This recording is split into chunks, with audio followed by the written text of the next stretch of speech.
se puedan poner en pie, vamos a abrir la Biblia en la carta del apóstol Pablo a la iglesia de Roma, Romanos capítulo número 12, y vamos a leer un pasaje de la Escritura bastante conocido para adentrarnos en aquello que Dios quiere transmitirnos esta mañana. Si lo tienen, dicen amén, hermanos. Romanos capítulo número 12, versículo número 1 y 2.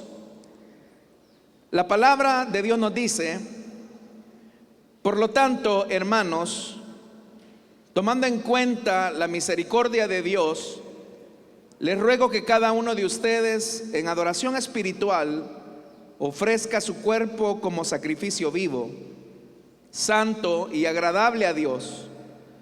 No se amolden al mundo actual, sino sean transformados mediante la renovación de su mente. Así podrán comprobar cuál es la voluntad de Dios, buena, agradable y perfecta. Amén. Pueden sentarse, amados hermanos y hermanas. Para todos los cristianos, indiscutiblemente que es importante conocer y saber la voluntad de Dios, y más que conocerla, hacerla. Jesús dijo que sus verdaderas relaciones son aquellas que conocen y hacen la voluntad de Dios. Él dijo que todo aquel que hace la voluntad de Dios, ese es mi hermano, mi hermana y mi madre. Es decir, que la relación con el Señor se establece por el cumplimiento de la voluntad de Dios.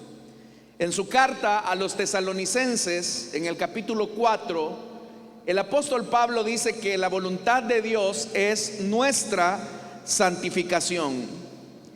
Y aunque esta verdad, hermanos, se encuentra ampliamente en muchos pasajes de la Biblia, este pasaje de Tesalonicenses capítulo 4 expresa que la voluntad de Dios es que nos santifiquemos.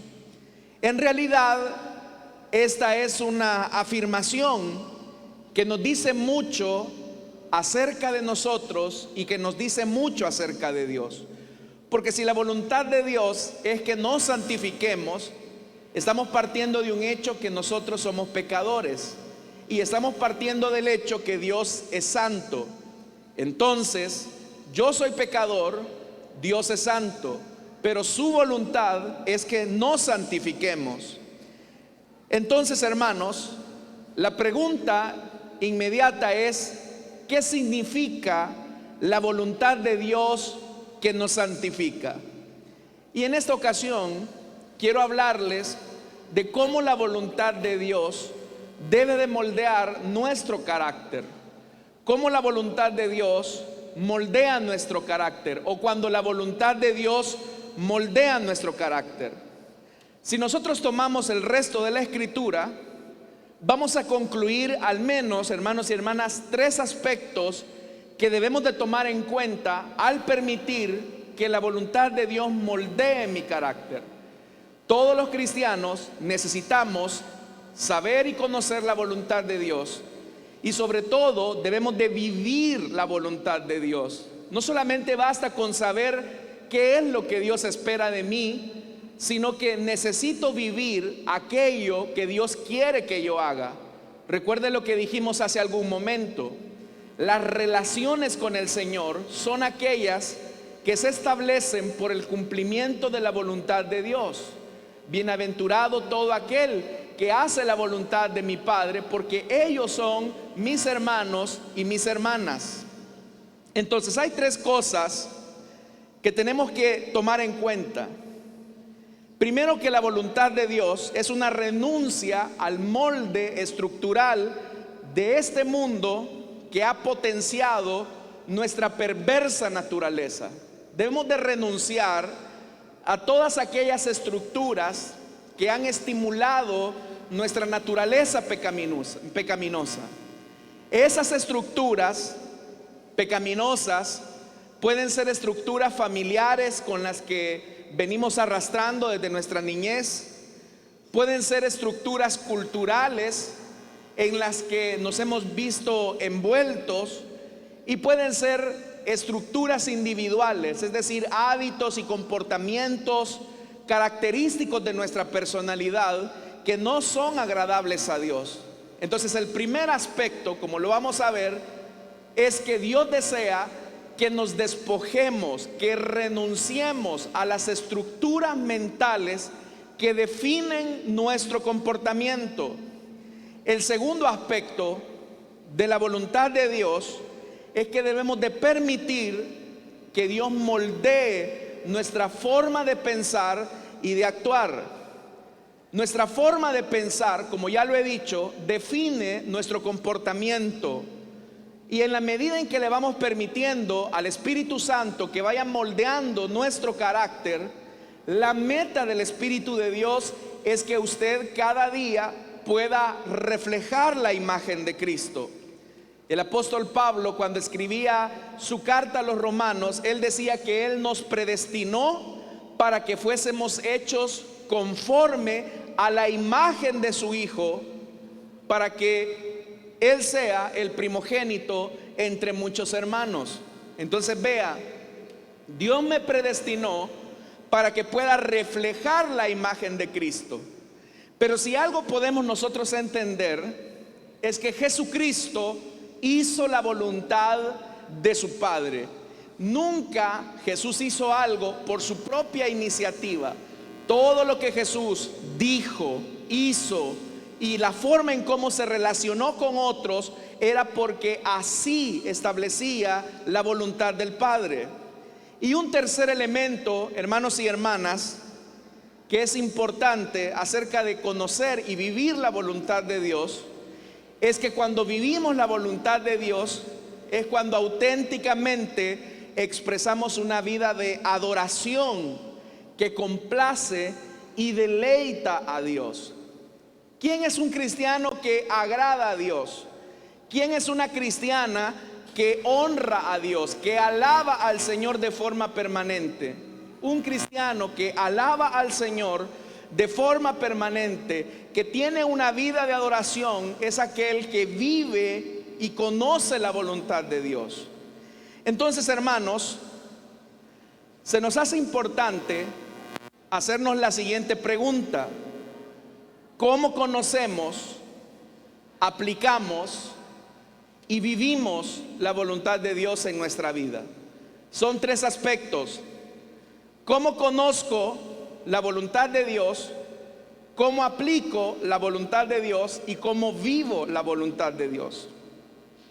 Al hablar acerca de lo primero, siendo que dijimos que la voluntad de Dios es que renunciemos de forma voluntaria y total a la estructura de pensamiento que el mundo nos ha colocado y que ha potenciado nuestro carácter, Dios desea, hermanos y hermanas, que nosotros mismos renunciemos a lo que pensamos, en primer lugar, de nosotros mismos, y que renunciemos a las formas de pensar acerca de Dios, porque de la forma en que pensamos es como nos conducimos en la vida.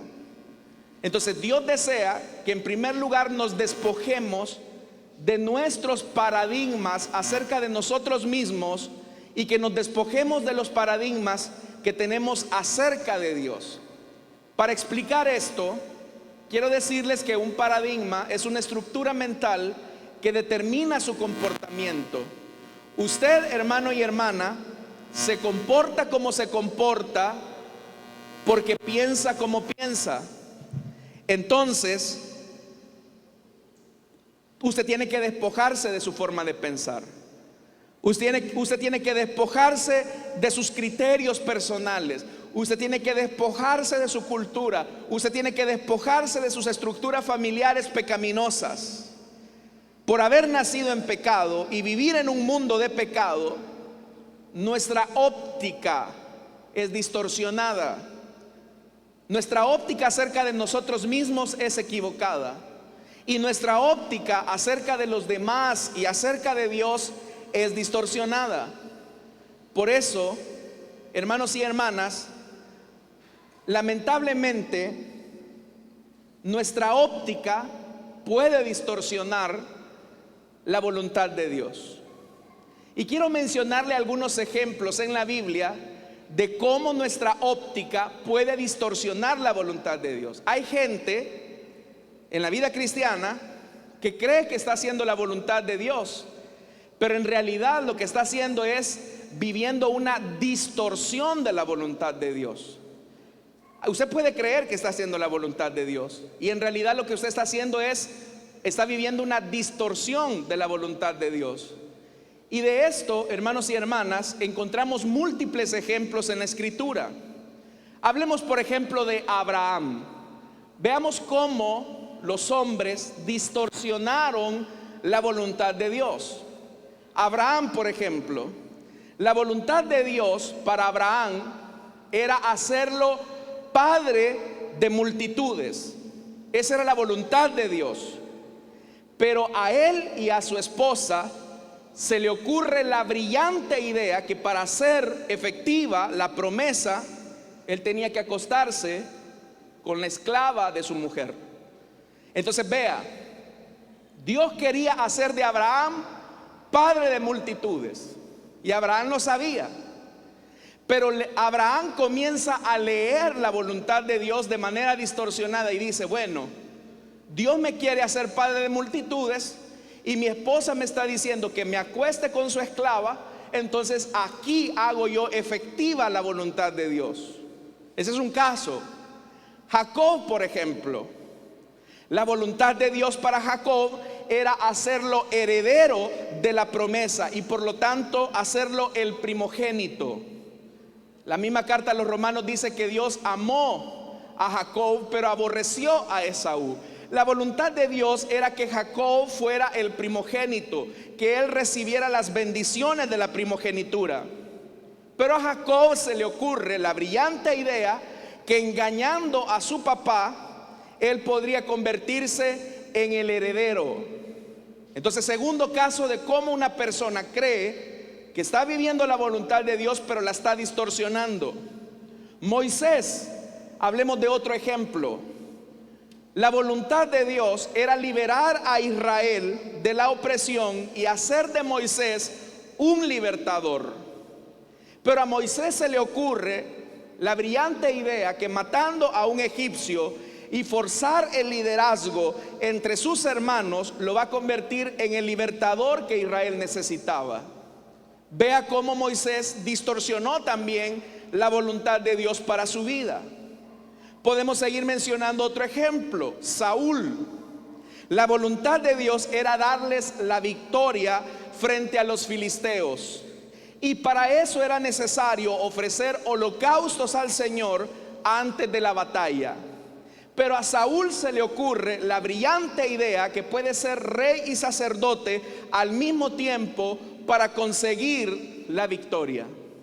De todos estos ejemplos de la Biblia que yo les he mencionado, usted ya sabe cuál fue el resultado final. Todos ellos creían que estaban haciendo la voluntad de Dios.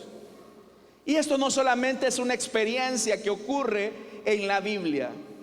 El problema de nosotros es que al vivir la voluntad de Dios podemos distorsionar, podemos tener un lente equivocado acerca de este principio. Por esta razón, el profeta Jeremías tenía mucha razón al decir: engañoso es el corazón más que todas las cosas y perverso. ¿Quién lo conocerá? Yo, el Señor, que escudriño la mente y que pruebo el corazón para dar a cada uno según su camino. ¿Quién es el único entonces que sabe qué es lo mejor para mi vida? ¿Quién es el único que sabe cómo vivir correctamente la vida cristiana? Dios, quien nos llamó a su santo evangelio. Aquí viene el problema. Y esto conduce a que muchos cristianos en realidad no vivan la voluntad de Dios. Porque si nosotros pretendemos hacer la voluntad de Dios sin un carácter renovado, con nuestros valores pecaminosos, nuestra supuesta obediencia a su voluntad en realidad se va a convertir en desobediencia. Así como estos hombres de Dios Abraham, Jacob, Moisés, Saúl y otros más, cuando queremos supuestamente hacer la voluntad de Dios, pero con una óptica distorsionada, nuestra acción de obediencia en realidad se vuelve en desobediencia. Por eso, hermanos y hermanas, el apóstol Pablo le decía a la iglesia de Corinto: me temo que como la serpiente con su astucia engañó a Eva, vuestros sentidos sean de alguna manera extraviados de la sincera fidelidad a Cristo. Yo me temo, amados hermanos de Corinto, que ustedes quieren conocer la voluntad de Dios, vivir la voluntad de Dios, pero me temo que la serpiente con su astucia es capaz de distorsionar la voluntad de Dios. Y de repente, quizás donde nuestra óptica comienza a ver claridad, para Dios es oscuridad. De repente, cuando comenzamos a ver quizás negro, en realidad es blanco. Hay como un cierto daltonismo en cierta medida. Entonces, ¿cómo Satanás es capaz de extraviar nuestros sentidos de nuestro sincero deseo de hacer la voluntad de Dios? Lo hace a través de nuestros valores equivocados de vida. Lo hace a través de nuestros valores equivocados de vida. Y yo le voy a mencionar al menos algunos ejemplos de cómo Satanás y el mundo logran distorsionar la voluntad de Dios. ¿Están hasta aquí, amados? Ok, esto es importante. Todos sabemos que Dios es amor y Él espera que como cristianos vivamos en amor. ¿Cuántos sabemos que Dios es amor? No, hermanos. ¿Están despiertos, amados? Sabemos que Dios es amor y Él espera que como cristianos vivamos en amor. Pero ¿cuál es nuestro concepto de amor? Porque ya le dije, la forma en cómo pensamos nos conducimos en la vida. Porque Satanás y el mundo también tienen su propio concepto de amor. Entonces el cristiano cree que está viviendo en amor, pero en realidad no está viviendo el amor bíblico. Por ejemplo, ¿cuál es el concepto de amor de Satanás? Porque Satanás tiene un concepto de amor. El mundo tiene un concepto de amor. El concepto de amor de Satanás y del mundo es: amar es un sentimiento, no una obligación. En el concepto satánico, en el concepto mundano, amar es un sentimiento, es lo que yo siento y no es una obligación. Nadie me puede obligar a amar a quien yo no quiero. En el concepto mundano y satánico, yo puedo amar a Dios y aborrecer a mi hermano. Ese es el concepto de Satanás y del mundo. Pero ¿cuál es el concepto de amor según Dios? Porque Dios quiere que usted ame, que usted viva en el principio del amor. El concepto de Dios es que amar es una decisión de obediencia a un mandato. Un mandamiento nuevo les doy, que os améis unos a otros, como yo os he amado, que también os améis unos a otros. En esto conocerán que son mis discípulos, en que tuviereis amor los unos por los otros. Entonces vea, de repente usted escucha a una pareja que dice: es que yo siento que ya no amo a mi esposa, es que yo siento que ya no amo a mi esposo. Y la razón de por qué actúas de esa manera es porque tu valor del amor no es el concepto de Dios, sino que es el concepto de Satanás y del mundo. Porque el amor, según Dios, no es un sentimiento, es una decisión. Un segundo elemento: el amor es un mandato. Dios nos pide, nos obliga, si usted quiere, a amar. No es una opción para el cristiano. El principio de Dios también es que no puedes amar a Dios si no eres capaz de amar a tu hermano. con una sola persona de quien usted diga que no es capaz de amar, la Biblia establece un principio en la carta de Juan. Si alguno dice yo amo a Dios y aborrece a su hermano, es un mentiroso. Pues el que no ama a su hermano, a quien ha visto, ¿cómo puede amar a Dios a quien no ha visto? Y nosotros tenemos este mandamiento, primera de Juan capítulo 4, y nosotros tenemos este mandamiento. Oiga, tenemos este mandamiento: el que ama a Dios, ame también a su hermano. Entonces aquí viene el principio. ¿Cuál es tu concepto de amor? Porque de la forma en que tú pienses vas a caminar en la vida. Veamos otro concepto. Esto ya lo vimos la semana pasada, el domingo anterior para los que vinieron. Dios nos ha llamado a vivir una vida en libertad. Pero ¿cuál es nuestro concepto de libertad? Porque igualmente Dios tiene una verdad absoluta de libertad, y Satanás y el mundo también tienen su propio concepto de libertad. El concepto de libertad de Satanás y el mundo es: haz lo que quieras, cuando quieras, con las personas que quieras. Ese es el concepto de libertad según el mundo. Pero el concepto de libertad según Dios es la capacidad y el poder de hacer lo que debes, cuando debes, con las personas que debes. Nuevamente yo le hago a usted la pregunta: ¿cuál es su concepto de libertad? ¿Hacer lo que le da la gana? ¿Hacer lo que quiere? Entonces Satanás distorsiona la libertad y convierte nuestra libertad en libertinaje. Pero el concepto de Dios, el valor de Dios, es que la libertad es hacer lo que debo, cuando debo, con las personas que debo. Y así podría seguirles mencionando otros valores que Satanás distorsiona. Por ejemplo, hay otros aspectos de nuestra vida cristiana que Satanás logra distorsionar. Confundimos la humildad con la baja autoestima. Entonces va un cristiano de repente diciendo: yo soy la peor porquería de esta vida, yo soy una basura que nadie quiere, soy la llaga podrida de mi familia.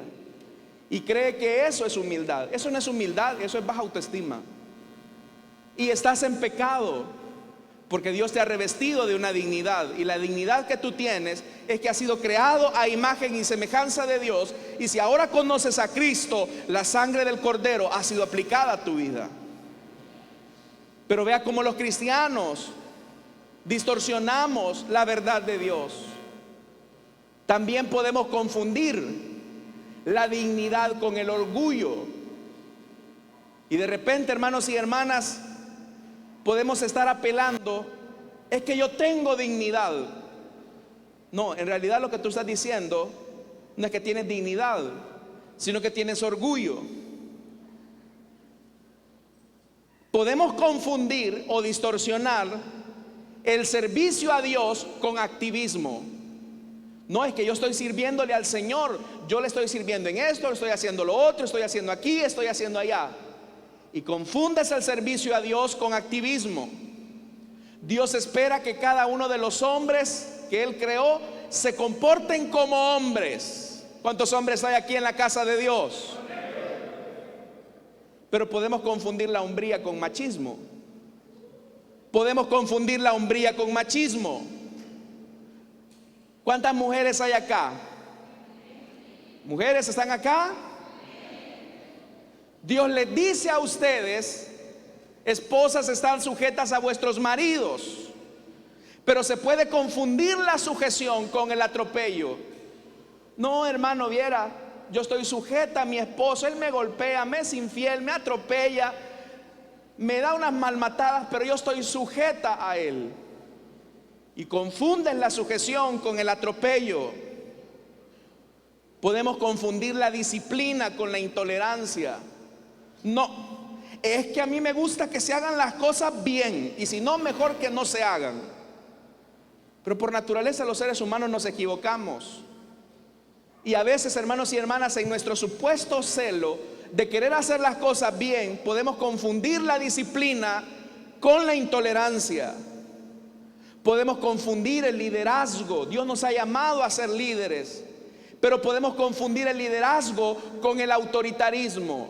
No, es que yo aquí soy el siervo de Dios, así que a mí me tienen que tender alfombra roja cuando pase. Así que ustedes tienen que hacer lo que yo les diga, cuando les diga. Y podemos confundir liderazgo con autoritarismo. Podemos confundir la prudencia con la incredulidad. No, hermano, hay que ser prudentes. Hay que ser prudentes. No vamos a tomar este riesgo. No vamos a hacer esto porque hay que ser prudentes. Pero nuestra prudencia muchas veces puede ser incredulidad. Yo les he mencionado estos y otros ejemplos para que ustedes vean cómo es fácil que un cristiano distorsione la voluntad de Dios. Usted puede creer que está haciendo la voluntad de Dios. Usted puede pensar que está viviendo la voluntad de Dios, y en realidad lo que usted está teniendo es una vida de desobediencia. Entonces, ¿qué es lo que Dios quiere? Que nos despojemos de nuestra óptica distorsionada de ver la vida. Porque la vida cristiana no se trata de aplicar mi cultura, mi herencia familiar al evangelio, que es lo que muchos hacen. Se trata que mi cultura y mi herencia familiar sea modelada a la imagen de Cristo. Pero ¿cómo se logra eso?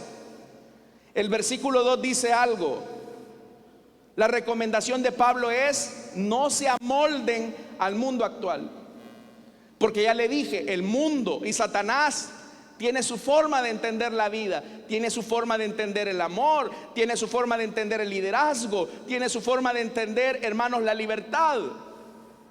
Pero la recomendación de Pablo es: no se amolden al mundo actual. Entonces la pregunta aquí fundamental es: ¿cuál es tu molde? Porque nuestro molde pudo haber sido nuestra familia.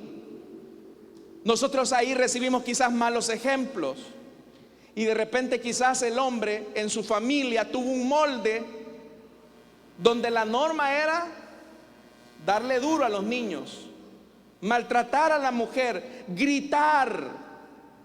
Los problemas y los conflictos se resuelven gritando. Ese es el molde de nuestra familia, de muchas de nuestras familias. Pero Dios, ¿qué dice? No se amolden al mundo actual. Pero ¿cuál es la frase repetitiva de los cristianos? Es que yo así soy. Es que a mí ya nadie me va a cambiar. Es que a mí así me enseñaron. Cuando la Biblia nos dice: no se amolden al mundo actual. Entonces, ¿qué cosas de tu vida tienen el molde de tu herencia familiar? Por ejemplo, nuestra cultura nos puede hacer ver a las mujeres como una cosa, como un objeto. Y en una cultura machista es intolerable que una mujer sea infiel o que una mujer tenga varias relaciones. ¿Y qué es lo que decimos nosotros de una mujer que tiene muchas relaciones y que tiene muchos fracasos amorosos? ¿Qué es lo que decimos de una mujer como esa? Esta es una loca, esta es una cualquiera. Ah, pero si es el hombre el que tiene varias aventuras, ¿qué decimos? Este sí es un macho, este sí es un potro galán, dicen. Pero entonces, ¿por qué elogiamos una cosa y a la vez estamos condenando lo mismo? Lo único que quien lo hace es distinto. ¿Sabe por qué? Porque tenemos un molde. Entonces, ¿qué es un molde? Un molde es un patrón repetitivo de conducta. Un molde es un patrón repetitivo de conducta. Por eso, hermanos y hermanas, el concepto de la voluntad de Dios también está vinculado a las cosas que debemos hacer y que no podemos. El apóstol Pablo, escribiendo su carta a los Efesios, él dice: como siervos de Cristo, de corazón, haciendo la voluntad de Dios. ¿Qué se necesita entonces para hacer la voluntad de Dios? Ser siervo. ¿Y quién es un siervo? La característica primordial de un siervo es que ya no tiene libertad propia, tiene su señor. El que es esclavo ya no tiene libertad. Entonces, ¿qué es lo que Dios espera? Lo que Dios espera es que seamos esclavos de Cristo. Hágase la siguiente pregunta en diferentes circunstancias de su vida: en su trabajo, en su familia, en sus decisiones, ¿qué haría Cristo en su lugar? Por eso, este gran reformador Juan Calvino, una vez él dijo que cuando Dios ha expresado su voluntad, lo razonable es que su voluntad se vuelva en mi ley. Si Dios dice algo acerca de una realidad que debo de vivir, yo no la debo de cuestionar, porque se supone que soy siervo de Cristo. ¿Cuántos hemos reconocido a Jesús como nuestro Salvador, hermanos y hermanas? ¿Y cuántos de nosotros hemos reconocido a Jesús como nuestro Señor? Si usted dice que Jesús es su Señor, significa que usted ya no tiene voluntad propia. Significa que su voluntad está rendida al señorío de Cristo. Entonces, ¿qué debo de hacer para cambiar y romper mi molde? Comience a repetir un nuevo molde. Comience a hacer lo que Dios haría en su lugar. Porque hay gente, hermanos y hermanas, que va por la vida: ay, hermano, yo quiero conocer la voluntad de Dios, y por eso es que yo fui a este profeta para que me dijera cuál era la voluntad de Dios. Y nos gusta ese tipo de experiencias que son ciertas. Dios puede hablar de esa manera, a través del don de profecía, de revelación. Dios lo puede hacer. Pero ¿cómo yo voy a intentar buscar conocer la voluntad de Dios de algo que Dios ya dijo en su palabra? Hermano, yo quiero conocer la voluntad de Dios para saber si este mi amigo inconverso puede ser mi novio. Y hay muchachas que van así por la vida. Hay gente que va a las consejerías y dice: hermano, yo quiero saber si la voluntad de Dios es que emprenda este noviazgo. Y a veces, hermanos y hermanas, basta con ver algunas características para que el pastor les diga: no te conviene, o no es este el momento adecuado para iniciar una nueva relación.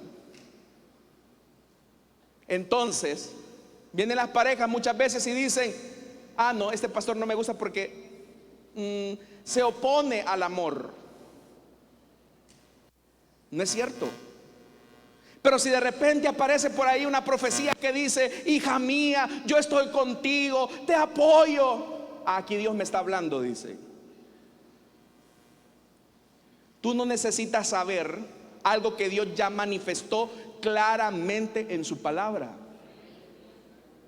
Si Dios te ha revelado algo, sobre alguien, tú debes hacerlo. Voy a ir donde Dios a preguntarle si es la voluntad de Él que yo diezme y ofrende. ¿Sabe que hay gente que diezma y ofrenda solamente cuando se tocan estos temas y después se olvidan? ¿Por qué le vas a ir a preguntar a Dios algo que se supone que Él ya reveló en su palabra? Si se supone que somos siervos de Cristo, se supone que nuestra voluntad está rendida a Él.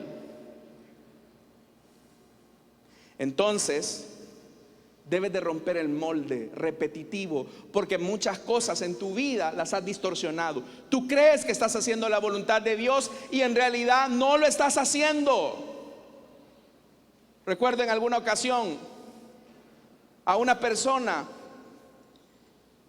él dijo lo siguiente: me voy de esta iglesia porque entiendo que la voluntad de Dios es hacerme ministro de su palabra. Y cuando la gente ya habla en esos términos, a uno lo que le queda es hacerse a un lado. Bueno, si es la voluntad de Dios, Dios va a respaldar tu llamado. Eso fue lo que yo le dije. Hermano, yo estoy seguro que Dios me llamó, y yo sé que Dios me ha llamado a hacer esta obra grande.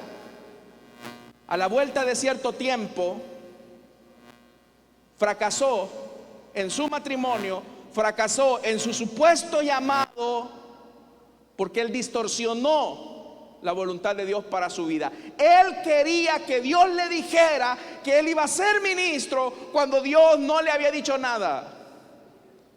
Mira, por eso es que hay un montón de gente. ¿Sabe por qué se han producido tantas divisiones en las iglesias? Por gente que aventuradamente dice: es que Dios me ha llamado, y van y fracasan cuando Dios no les ha dicho nada. Y después vienen los reclamos a Dios: Señor, ¿y por qué pasó esto? Y el Señor: yo no te he dicho nada, tú te metiste.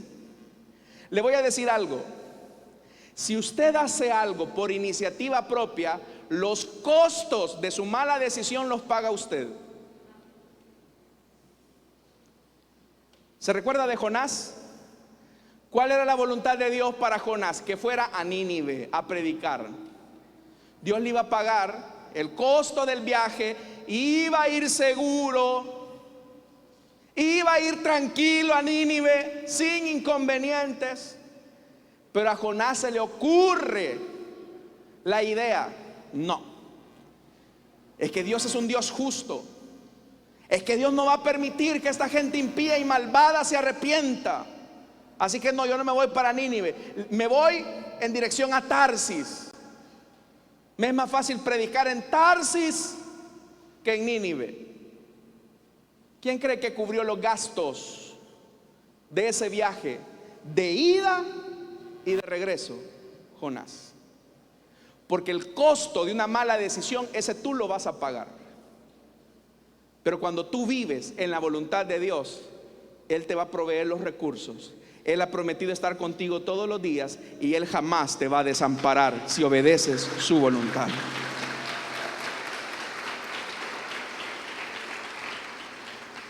Cuando vivimos en la voluntad de Dios, Dios se agrada de nuestra vida.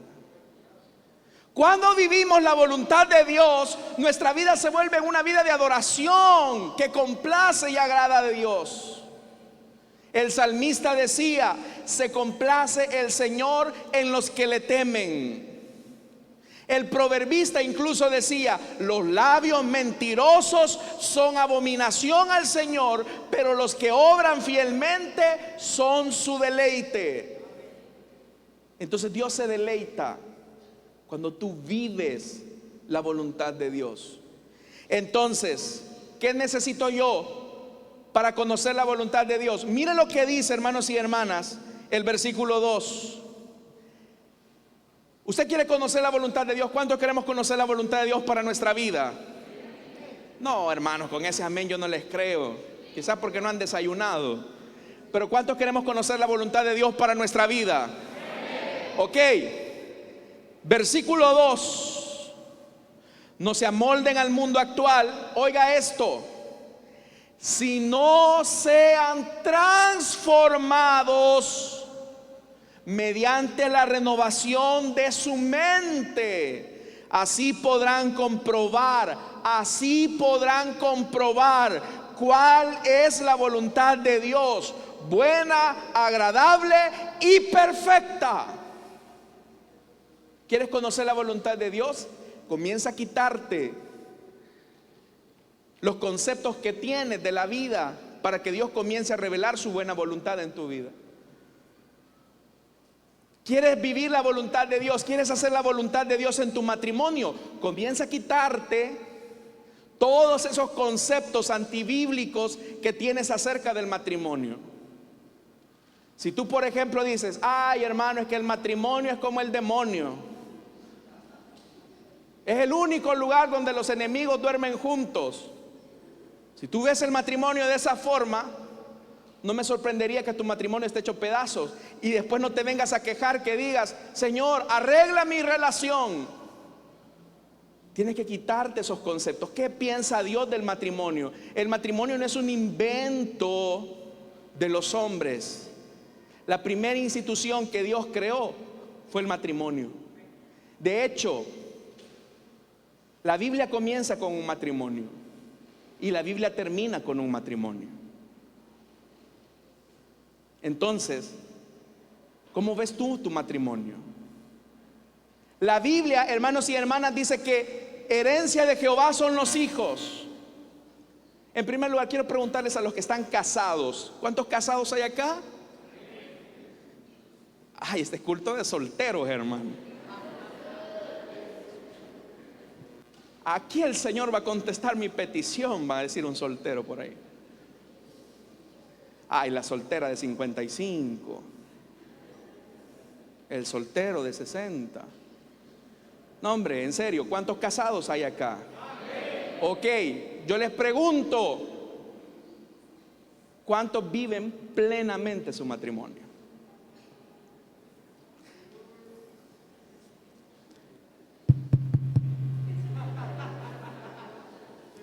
¿Cuántos viven plenamente su matrimonio?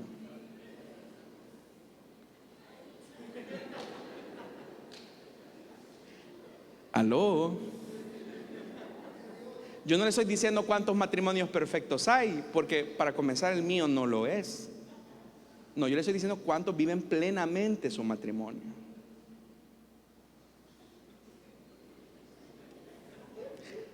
Me lo temía. Como dijo alguien, está pachito el río, mi estimado. ¿Cuántos padres de familia hay acá? ¿Ok? ¿Qué modelo estás replicando de tu crianza de tus hijos? Yo crío a mis hijos como me enseñaron, y por eso soy represivo, soy controlador, porque así fue mi papá. Así fue mi papá, y por eso soy así. Otros no, son permisivos.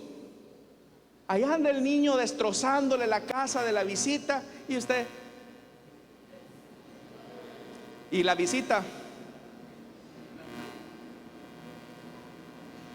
usted es padre de familia, usted tiene la responsabilidad de sus hijos. Usted no puede delegarle la responsabilidad a los maestros, no puede delegarle la responsabilidad a sus padres incluso. Es bien fácil ir a dejar los hijos a la mamá, al papá, a los abuelos. No, hombre, usted es el responsable delante de Dios. Usted dará cuenta. Pero ¿qué hay que hacer? Preguntarle a Dios, ¿cuál es tu voluntad? En esta situación, ¿cuál es tu voluntad?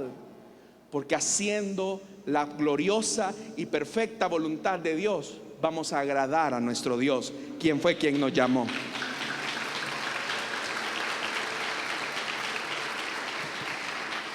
Termino. Y le voy a hacer una pregunta más. ¿Cuántos queremos que Dios moldee nuestra vida? Entonces, lo primero es: despójate de tus ideas, de tus conceptos. Y ya cuando la masa está dócil, cuando el barro está dócil, es cuando el Espíritu Santo viene y dice: ok, aquí está esta masa en bruto, y unos más aquello que masa, pero ahí está. El que no entendió, hay que le expliquen a la salida. Aquí está la masa. Ya se despojó de su machismo, ya se despojó de su libertinaje, ya se despojó de su concepto de amor, ya se despojó de su orgullo, ya se despojó de su atropello, y ahí está la masa. Entonces viene el Espíritu Santo y comienza a moldear para que nuestra vida refleje la imagen de Cristo.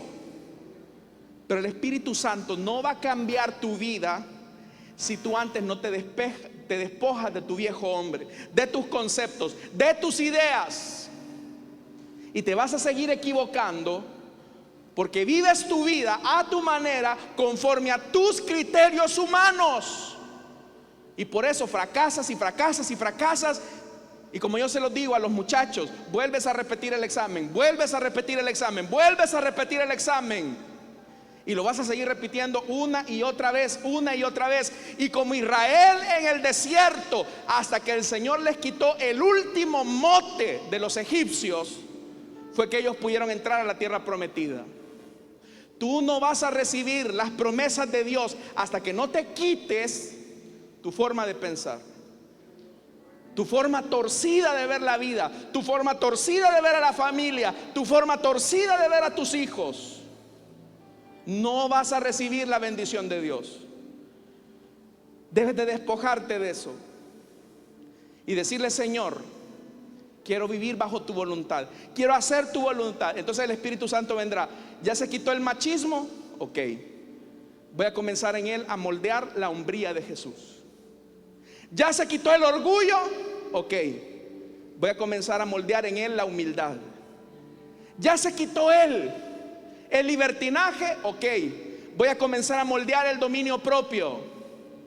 Ya se quitó el resentimiento y el odio, ok, voy a comenzar a moldear un corazón amoroso.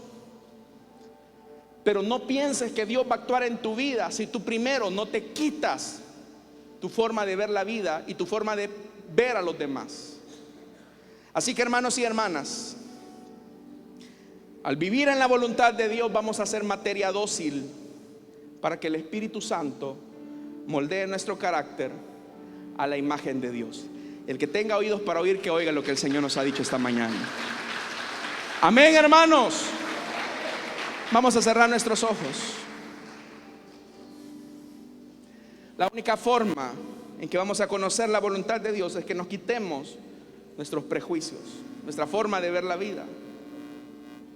¿Qué áreas de tu vida tienes que quitarte?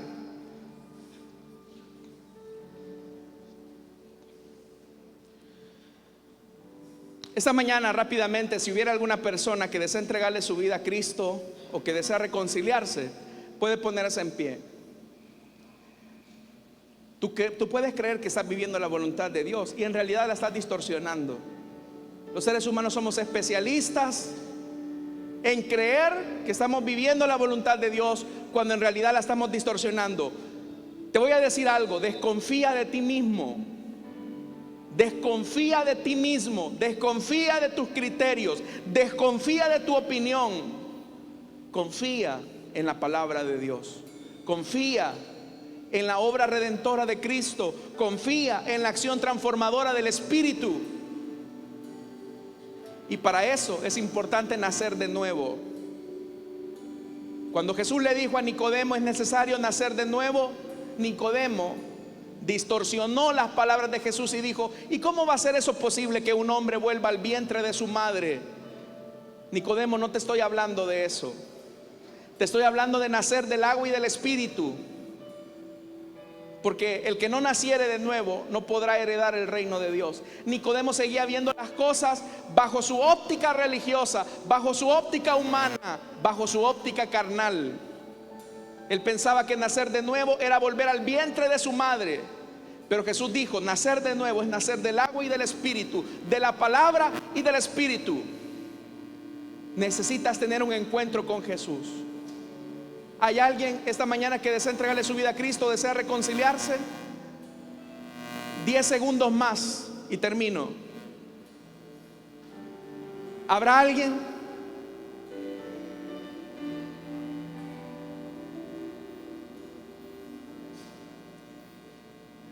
Vamos a orar, hermanos, pero que Dios nos ayude a hacer su voluntad, a conocerla, a aplicarla y a vivirla.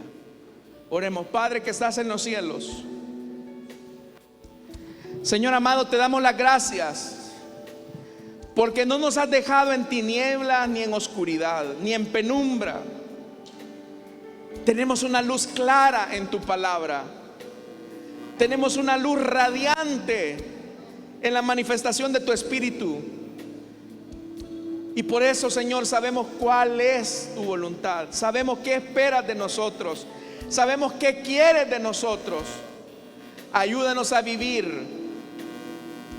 Ayúdanos a vivir tu voluntad. Oramos, Señor, también por nuestras ofrendas y nuestros diezmos. Te damos en obediencia a tu palabra, no de lo que nos sobra, no por compromiso, sino con un corazón sincero. En Cristo Jesús. Amén y amén. Amén, hermanos. ¿Cuántos damos un fuerte gloria a Dios? Amén. Pueden